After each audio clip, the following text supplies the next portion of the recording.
Okay, well, we've got a good amount, so maybe let's get started. Hello, everybody. Thank you so much for joining us tonight. My name is Maya, and I'm one of the exhibitions coordinators for the Saskatchewan Craft Council. My coworker Leah is here as well and available via chat to address any technical concerns and to monitor incoming questions. I have the pleasure of hosting tonight's Talk and Craft Artist Talk series with artist Magali Thibault Gobeil as she discusses her solo exhibition, A Flavorlicious World, which is currently on display at the Saskatchewan Craft Council Gallery. I want to take this time to acknowledge that the land on which I am on and on which the Saskatchewan Craft Council occupies is Treaty 6 territory. This is the traditional territory of numerous First Nations peoples, including Plains and Woods Cree, Dene, Nakota, Sato, and Anishinaabe, as well as the homeland of the Métis Nation. Magali is joining us from Saint Lambert, Quebec, which is the traditional territory of the Mohawk people. I also want to thank the City of Saskatoon and Creative Saskatchewan. Their generous support makes programming such as tonight's Artist Talk possible, so thank you. Before we begin, I would like to point out that you would have seen a pop-up disclaimer. We are recording this Artist Talk, and we will be posting it on YouTube with captions at a later date. So your likeness, if you turn your camera on, may be recorded. Please ensure that your microphone remains muted for the duration of the talk so that we don't have any noise interference. We do encourage you to put your cameras on if you're comfortable. This does make a more welcoming experience for our artists so that they can see your lovely faces, but no pressure. Magali is happy to answer questions during her presentation. Please type your question into the chat window at any time during the presentation, and SE staff will make sure that I see it and I'll ask it of Magali on your behalf. If you pre-submitted a question at registration, it will be addressed at the end of the talk. Now please join me in welcoming Magali Thibault Gobeil. Thank you so much for joining us tonight. Hi, good evening, everyone. So I'm Magali. This is the presentation tonight will be a presentation a bit about my path, my jewelry, and a bit the process of my work. So we will start first by where I'm from. Oh, yeah, there we go. I'm from Saint Lambert. It's a little town just outside of Montreal. And my studio is just a little red dot on the map, is in Montreal, just a few kilometers from my house. First, both of my parents are artists, and as a younger girl, I want to do nothing about art. So I want to do, because my parents were artists, you want to do something different, something more serious. So I went to study in political science. I wanted to change the world and become a diplomat. But in the end, after studying, I didn't know what to do exactly. I was a bit messed up. So I decided to work around with some material that my dad and my mom had at home. So they had some silver wire, a bit of jewelry tools. So I just start playing around, hammering it down, forming it. And here's is the first pieces of jewelry I ever made with recycled electrical wire, resistors, bolts, and nuts. It was pretty simple. And I was doing some little festivals and trade show with it, but I was really technically blocked. So I decided to go at the Jewelry School of Montreal, and I did a 3-year program over there. And at the school, this is some project I did. The school is really oriented with techniques, so a lot of different technique of classic jewelry, and a lot of creativity also. So you can already see there's a bit of the seed of my signature here that you will soon discover. I was still doing some exhibition, selling my little series at the same time that I was going to school. And my studio was now, I upgraded from the kitchen table of my mom to the basement of my mom. And I was lucky enough to have my amazing boyfriend helping me out, preparing the production before the Christmas event, especially. And so this is the collection I was making, so a little bit more developed than before. This is lost wax casting. So those ones were made out of wax leaf and pearl. And I was, this is a tie wrap collection. So I was molding tie wrap and casting them in silver. I think you say zip tie in English, we say tie wrap, whatever. I was also experimenting with a lot of different style and material. Here's with felt and plexiglass, concrete, stone. So I always liked it to experiment a lot of different material and forms. In the 2011, I discovered plexiglass, which is acrylic. Plexiglass is the company. Acrylic is the material. Through a workshop at the Jewelry School of Montreal. I'm a bit fanatic of workshop. I really love to learn and discover different techniques and materials. So with that ring, I won a little prize at the school that give me access to a free class. So I took again plexiglass number 2, and I did the Funky Way ring 2, which this ring is really important for me. I was finalist at the Niche Student Award in 2013 in Philadelphia. And it's just marked the beginning of my international career. I would then exhibit more internationally after that. And it's also really the crystallization of my signature in jewelry. At the end of the 3-year program at the jewelry school, we had to come with some masterpiece. And this is, I made a ring, a necklace. This is the same necklace with the part that you can remove in silver and plexiglass and acrylic. And the acrylic is thermoform. You'll see later on that technique, how I process this.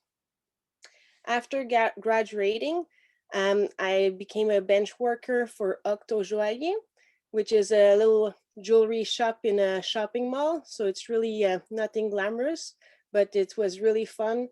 And I learned a lot over there. And I like to put that photo because it shows you that sometimes when you're an artist, you don't always do art. We have to live too. And also it's brought me a lot. I actually still miss it. It was really fun and challengeful to work with jewelry for other people. I was doing a lot of repairs. So it's always, we say un sac à surprise, so a bag full of surprise every time we start working. And it's a good chance for a young artist to work with a lot of gold and stone and expensive pieces that I wouldn't do for myself. At the same time, I built my studio with Sabine Pouquet, which is still my studio mate. We've been together for since 2013, and this is our little studio in Montreal, which I call my metal studio because I work mainly metal there. And I also have a little studio here in my back. You can see it at home, which is more my art, resin, and plastic studio, and more messy here because I have to keep clean over there because we're sharing. And Sabine love it clean. And I always, like I was saying, I love workshop. And so I took a lot in my life. And this is the Labo, which it was Noël Guillaumard that was making those workshop, which is a famous gallerist in the jewelry field. He got his gallery here in Montreal, Art Jewelry Gallery. And this workshop was about, he was giving us a team, and we had a month to work, to play around his team to find an idea with different material. So we were really doing a lot of prototyping in that, a lot of research. And at the end of the month, we would gather together and put everything we made on a table, and we would all discuss about it, saying the goods, the bad. And it was really challengeful, but also really, I learned a lot in that workshop. And so coming out of that workshop, these are some little pieces that came out of that workshop.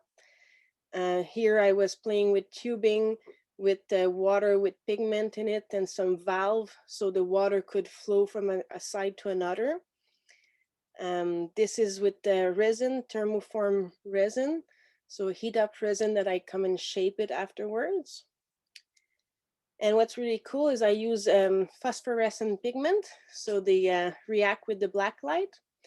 And the photo on top right, the big dripping necklace, is the first of a big collection I will be doing and showing you in a bit. Enamel brooches, Barbie ring, ice cube made out of acrylic with water inside. So it was just a lot of experiment. And at the end of that workshop, we would have to come out with a collection, and we end up doing an exhibition with Noel, with the Labo. And this exhibition traveled a bit in different towns. And my collection was Somebody Got Crazy with the Candy Machine. So it's a really fun collection made out of polyurethane that I pigment and vinyl and cord. It's really bold, really light, really silicone-y finish. And what I like is people think that, not necessarily think that it's jewelry right away, and they wonder sometimes what it is. And it's really playful. So where you wear them, you just feel happy, and people, when they see it, they just feel happy too. And I put those photos because most of the time you see them. Well, I'm wearing one tonight. You can see it's wearable, but most of the time you don't imagine yourself wearing them, and it's actually really super wearable and super light, super funny to wear, easy to wear if you dare to wear them. So that collection, it's the polyurethane. It's a two-part mixture that I mix together. I put the pigment in it, and then I have a 30 seconds reaction, 30 seconds spotlight, pot life, while it's becomes solid. So I have to, I just throw it on my metal plate, and then I play around with the plate to have those drips. And the first tryout I had with that material is the bottom left photo. I asked my boyfriend to wrap me with saran wrap and to pour some foam on me to see how it would look. And I was so amazed by well, it doesn't look that nice, but you can see there's something I can do with it. So I was really excited about that. And I found a better way of doing it, obviously. But you can see there's always a lot of fun in the fabrication of the piece. And I think the fun I have to make it, you can feel it in the jewelry also. You can see it in the jewelry. So after having all those drip, then I do my mix of colors, my mix of drips. And then I do the vinyl part, the little white cloud that I cut in the vinyl. And then I sew everything by hand. And in the middle of the brooch, I have some magnet as a mechanism for the brooch. With that collection, I went in Barcelona. I went in different international jewelry fair, which was really fun. And we always gather around the group of artists. So it's really fun for exchange. Then I did OTAR in Romania, Athens Jewelry Week in Greece, and parallelly to that those big piece, to that those art piece, I always been doing some limited series on the side also, mainly in plexiglass and silver, and all riveted. It's always really colorful, and it's like little piece of the bigger piece that you'll see soon. And those are people think they're big, but I found they're actually small according to the rest of the jewelry I make. And teaching has always been a big part in my life too. I teach in a lot of different schools, and I love to transmit my passion of making jewelry and making art. And I think that especially when I give the class to the African Women's Center or the Youth Center, the girls, when they make the jewelry, when they do something with their hands, and they actually create something that they can wear and be beautiful in them, it means so much more than just jewelry. So I really, it's bring a lot to them, but I think it's bring more to me actually. And I also teach at the Jewelry School of Montreal, more technical class. I give also workshop of plexiglass and also resin in the various towns. And in 2015, I start, you remember at the beginning of the talk, I was telling you about my artist parents. Well, I end up reconnecting with them, with their art side. And so with my dad, we start making sculptures together. This is a prototype of it. It was cast in bronze, and the base was carved in marble. We still never finished the polishing of the piece. We just jump onto other project for fun. Those pieces are the piece I made for the François Houdet Award, which is a big award in Quebec, which I won in 2017. It's a thermoform plexiglass with silver, still big piece. And this is like the making of the bracelet. So as you can see, I often, not always, but start with a sketch, a little idea of what I want. And I directly draw on my plexiglass, saw it, and then built all the metal frame, the inch, then saw, send, file, polish. So there's a lot of step. I didn't put them all, but you get an idea of a couple of steps of the jewelry making. And at the end is a thermoforming. So the bottom, one of the bottom photo, you can see I have a little silver kind of gun in my hand, which I heat up the plexiglass to come and shape it. And something I really love to do with my piece is to add a little display, to make myself a little display for each piece, because I think it's really important to that the piece don't sleep in a box or in a drawer or in like your garage somewhere. I love to think that the people, when they buy them, they actually exhibit them when they're not wearing them, so they can live outside of the body and outside of the box. So this is like the red bracelet I made before the pink one. And when I made the pink one, I thought I was doing the same size on my head. I didn't have both of them at the same time in my hand. I was just making it, and oh, I think it's the same size. It's not that big. But I was actually going bigger and bigger without noticing it. And that brought me to making some sculpture. And this is one of my first sculpture. It's a hanging sculpture all in thermoform plexiglass. So this is the thermoforming. I heat up, you see I have two heat gun in this one because it's a big piece. So I have to heat up the plexiglass, it's become soft, and then I can shape it. I have to hold it into position to keep the shape. It's just a bit tricky because if I go too fast, I can break it. And if I heat it too much, well, it's gonna melt. So this is me in my basement studio. So a lot of my work is inspired more about the materials, the colors and the form. And I just go with the flow. I play with the material. I just experiment myself. I like to say that my studio is kind of a laboratory. And for me, that playfulness that I have playing around just transcend in my piece. And I really love to bring that to my piece and bring it to you, that little joyfulness that I have.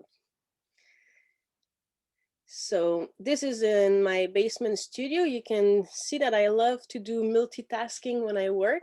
So I do, this is me sawing plexiglass at the bench and going to go see my resin that I'm gonna soon cast in my mold. So everything has to be fun, fast, and playful in my studio. This Magali, is an exhibition. sorry, we just have a question. Yeah. Are the fumes toxic from the resin and heated acrylic? They were wondering about the filter you were wearing.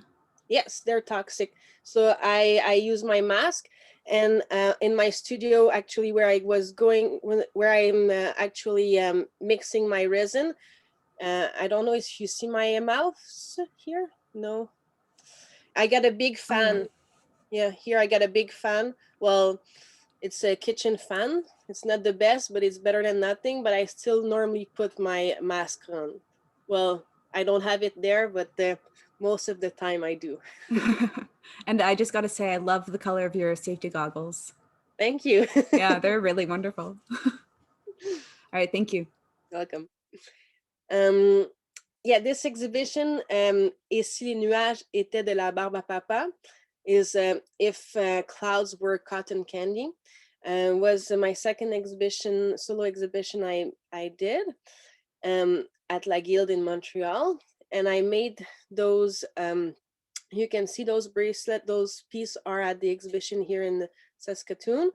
So they're all cast in, this is a resin cast with 18 carats gold here. I went all in for those one, and they're quite big piece. Always full colorful. Here it's with silver, super colorful. And here I place the same bracelet, but you can see the two sides are different and really bold and shiny. And you'll see soon how I do that resin piece. Here we are. So the resin piece are cast in a mold that I make out of acetate. It's just super cheap, super easy to do. I just cut myself plexiglass, and then I make my shape that I want. I glue it with the glue gun simply, and then I do my different mixture of resin. I love to do different color at the same time and just pour them in the mold. But after casting it, as you can see, the bottom left piece they really have a really straight edge. Sorry. So I like to make it more bubbly. So I come and grind it and I sculpt it afterwards. And then the sculpting here is a piece sculpt versus not non-sculpted piece. So it's do quite a big difference. And it's it's a lot of work to do also. You can see it's also super messy, and I still have I have mask, and I actually have double protective glasses on that, and my hoodie has to be quite tight not to have it all over me. This is something my studio mate really hate that I do in front of her. And after grinding it, I have to sand it with cereal sandpaper, and then going to the polishing machine. And the polishing machine, you have to, with the resin, it's a bit tricky because it can melt. So you have to just give the right amount of love to your piece so it react like you want. So after doing all the resin or the plexiglass part, I need to do the metal part. So a lot of my work is with sawing the metal, forming and shaping it, soldering, filing, and actually fabricating the metal. And here and in that piece, the Pillow Mellow Yolo, it's a big puffy piece that I had so much fun to do because it's all I had to shape to form all the metal. So it's a bit like a repoussé technique. We called it the potato technique at the jewelry school. I don't think it's a real name of a technique, but so I use a MDF and a plexiglass plate that I saw, and in between those plate, I screw my silver plate that I then hammer it with a stick of wood. And you can see how domey I can get with that. There's a limit, obviously, to everything. And I have to anneal it to reheat the metal several times in the process in order to make it more malleable. So here it is, me hammering. And I had to wear some protection for my ears too at that point. So I get a nice puffy bracelet that I can then I did the plexiglass afterward for this one. And then I cut it in half, add the hinges, the inside of the bracelet, and everything was soldered together. And the soldering of the piece is really, I think, is the funnest, the part that I like the most in the jewelry. I really enjoy soldering, especially big piece like this. It's kind of challengeful, and it's take a little while also. So I enjoyed it. Gilly Gilly was a bit the same process to do for the shaping of the metal, but this one I thermoform the plexiglass. So you can see it's a little donut shape that I hammer down, and then I cut the edge a bit funky shape. And I also, you can see in the right photo, I have a piece of paper inside the bracelet. I don't have much photo of those part of making jewelry, but a lot of time I do prototype either for the bracelet, for the part of the bracelet in paper, cardboard, or copper before going in actual metal. And a lot of my work is not necessarily planned at first. I just, like in this case, I just start with the donut. After having a donut, I decided to cut it with those funky things around, to then, oh, okay, I'm gonna put plexiglass in the middle. So it's not necessarily always planned before. And in this case, I just directly draw on the plexiglass and look at my piece and see, okay, maybe I can go like this. And so I just go with the flow. Quand les arcs-en-ciel pleurent des bonbons is when rainbow cry candies. So I love to have funky names. This was an exhibition in Quebec City in 2019. And it was a full experience, full immersive exhibition that I made. So I had my hanging sculpture. I made a big bean bag so the people could lie on the bean bag and just admire the sculpture from down there. I had some plexiglass installation all around, some vinyl glue on the wall and the floor, and I had some balloons hanging. Those are balloons with lentil inside, lentil, and those are kind of my candy drops from the rainbows. And they were really fun and really fun to touch, and that was the part of the experiment, so that people can actually really touch them. This was something they could really touch. And those are some pieces I made for that exhibition. So thermoform acrylic with resin again, and some piece you can see at the Saskatoon exhibition too. And so after that exhibition, in just after, not too long after, in 2020 at the beginning, I went in Finland for an artist residency. I play around mainly with the studio was on a old ammunition factory that had a big explosion a couple years ago in the 70s. And just next to my studio was a shooting range, and I could hear them shoot all the time. So we actually, I actually asked the guy if he can shoot on plexiglass for me so I can see the explosion of it, and if maybe it would be really cool. It wasn't that cool, but maybe I would need to work a bit more, try a bit more of that. So I just played around with bullets and experiment different things over there. Nothing really, I didn't finish a jewelry yet of this because I don't know, it's still going. But I learned how to cut and polish stone, and that was a bit the revelation for me. I really enjoyed that, and you'll see I will work with bigger stone.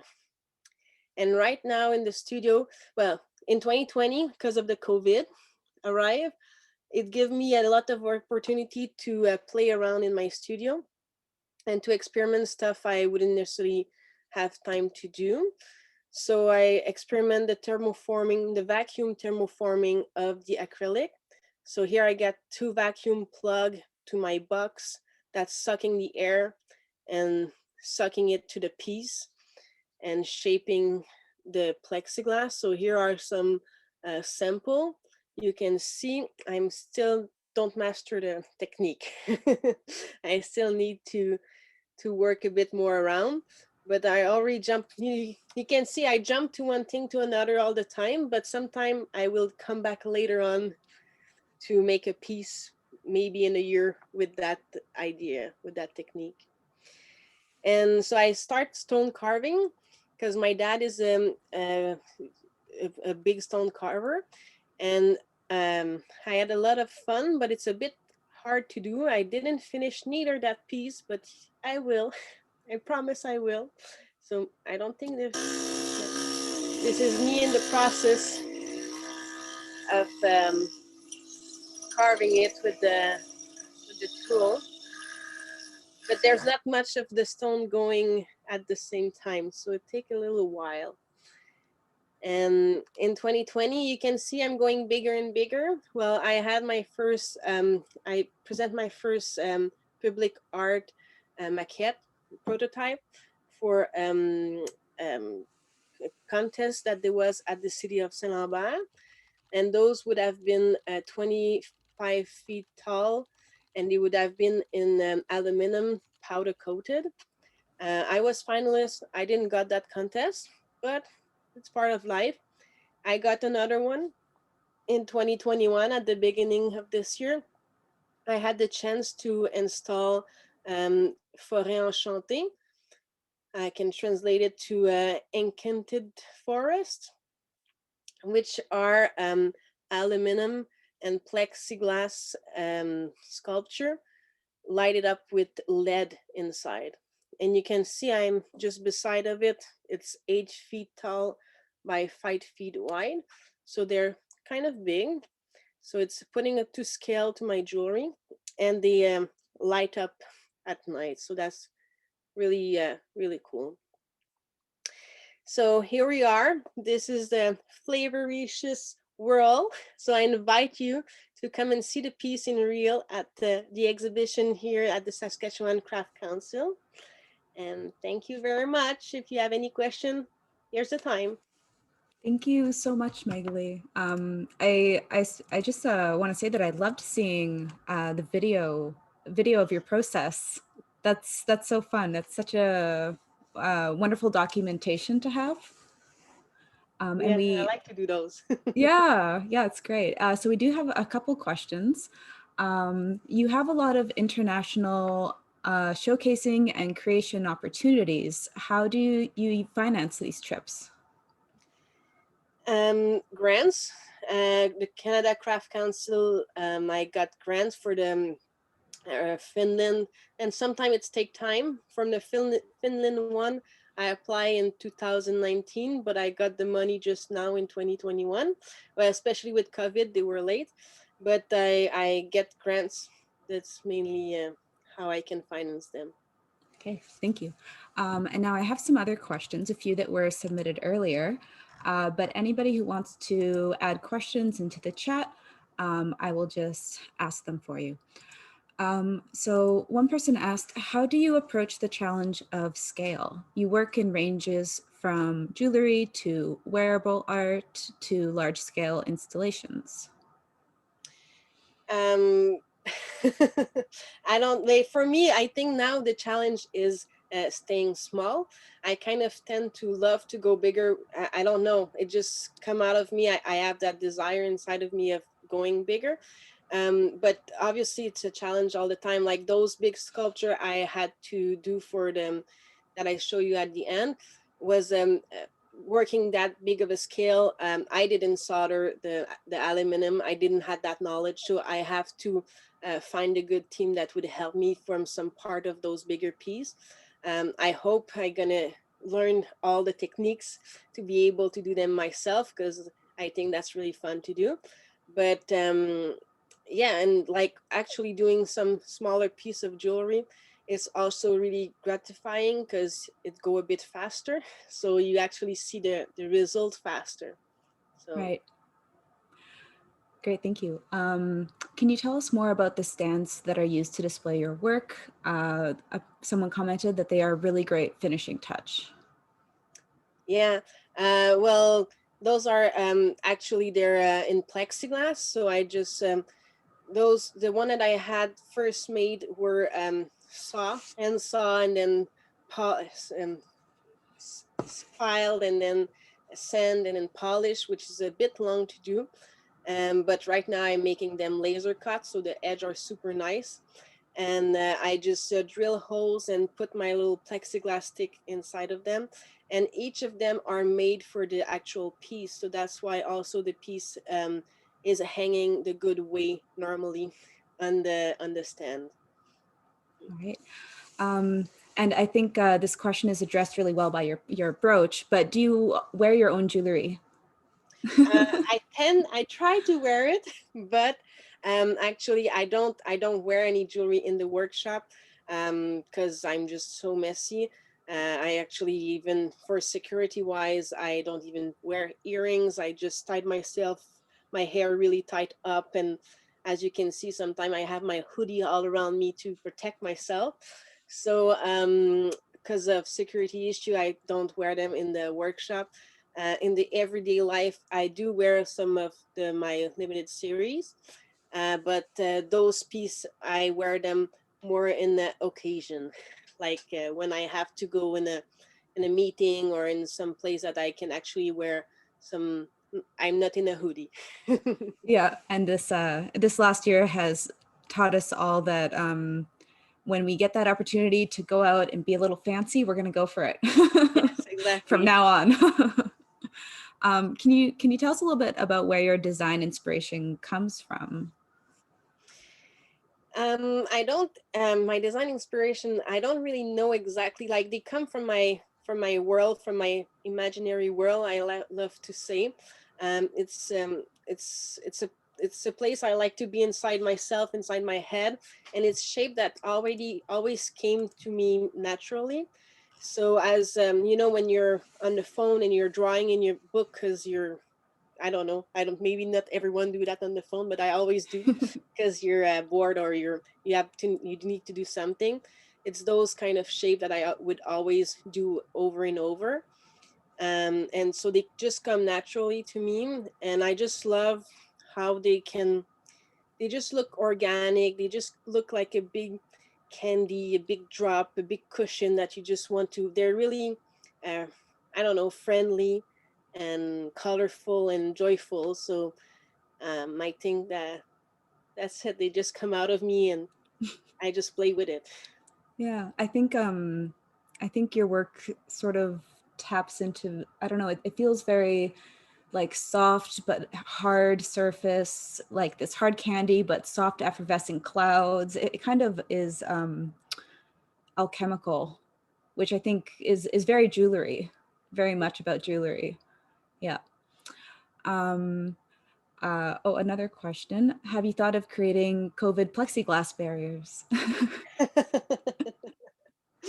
Well, no. Or maybe barrier inspired pieces? Yeah, we were making jokes with my boyfriend when COVID arrived because and everyone was looking for plexiglass. It was the running because it was sell out everywhere. Actually, at the jewelry school of Montreal, they bought some to put in between each space, and they even call me like, where can we find some? Because it's out of every nobody had it, and I was like, well, I got plenty, but it's all colorful, and I pay a bit more than the transparent one. And I was like, oh, maybe I can do, those face barrier that were at some point popular, or were wondering if we really needed to have that to work. So I thought maybe making some with my funky forms, but I didn't. Well, that could still be a future project. Yes, exactly. Yeah, I think Well, I hope it'll, we won't get stuck with the COVID. yeah, hopefully it's not very relevant for too much longer. We had another question. What was the purpose of the fiber optic component? Is it actually transmitting light in the piece? So I think that's reference to one of the earlier pieces you Yeah, showed. Optical Baby was a piece that I put the fiber optic in it. It's actually because the color, I put them because the color was so nice. That's what attract me. But yes, if you put some lights in it, if you put LED under or a light, it's gonna shoot a bit the light.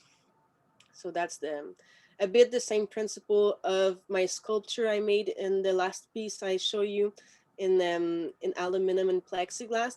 The LED is all around the plexiglass, so that's allowed the plexiglass to be lighted up. Okay. Um, what part of your design process brings you the most joy? I think you talked about polishing. Well, it's hard to say. I think um, it's hard to say because each part bring me different joy. I do there's some part that is really like when I'm grinding and it's really messy and I have it all over me and it's been so many hours I'm working on the same piece doing the same thing. um I don't get bored, but I get a bit tired, but just thinking of the result, oh, I know the next step, what I'm gonna do, and I'm so excited about getting to the next step that is just push me to continue. But I do love the casting of the resin, and just something so fun to have that mixture of and sometimes it's just give like a, it's not really nice sometimes, it just gives you a brownish, it looked really cool but then it's all mixed up and wasn't really nice in the end.